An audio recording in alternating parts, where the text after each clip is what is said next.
સમગ્ર ગીર સોમનાથ જિલ્લામાં 22 મેથી 5 જૂન દરમિયાન વૈશ્વિક સ્તરે પ્લાસ્ટિક પ્રદૂષણનો અંત થીમ પર અનેકવિધ કાર્યક્રમો થકી પ્લાસ્ટિકનો ઉપયોગ ન કરવા અંગે જાગૃતિ ફેલાવવામાં આવી રહી છે।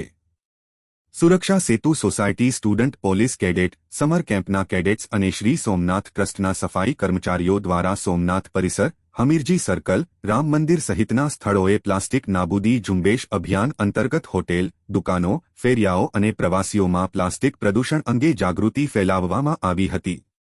સૌપ્રથમ દ્વાદશ જ્યોતિર્લિંગમાંના પ્રથમ જ્યોતિર્લિંગ સોમનાથ મંદિર સામેના પરિસરમાં ઉપસ્થિત સર્વે કર્મચારીઓ સ્ટુડન્ટ પોલીસ કેડેટ સમર કેમ્પના કેડેટ્સ અને સફાઈ કામદારોએ પ્લાસ્ટિકનો ઉપયોગ નહીં કરીએના શપથ લઈ અને પ્લાસ્ટિક પ્રદૂષણ અટકાવવા સંકલ્પબદ્ધ થયા હતા। આશરે 250થી વધારે સ્ટુડન્ટ પોલીસ કેડેટ સમર કેમ્પના કેડેટ્સ દ્વારા સોમનાથ રામ મંદિર ખાતે હોટેલ સંચાલકો ફેરિયા દુકાનદારો તેમજ પ્રવાસીઓને ગુલાબ આપી પ્લાસ્ટિકનો વપરાશ ન કરવા અંગે અપીલ કરવામાં આવી હતી। આ રીતે સ્ટુડન્ટ પોલીસ કેડેટ સમર કેમ્પના કેડેટ્સ અને સફાઈ કામદારોએ રેલી દ્વારા સોમનાથ સહિત ધાર્મિક સ્થળોએ પ્લાસ્ટિક એકત્ર કરી પ્લાસ્ટિક મુક્ત યાત્રાધામનો સંદેશ આપ્યો હતો।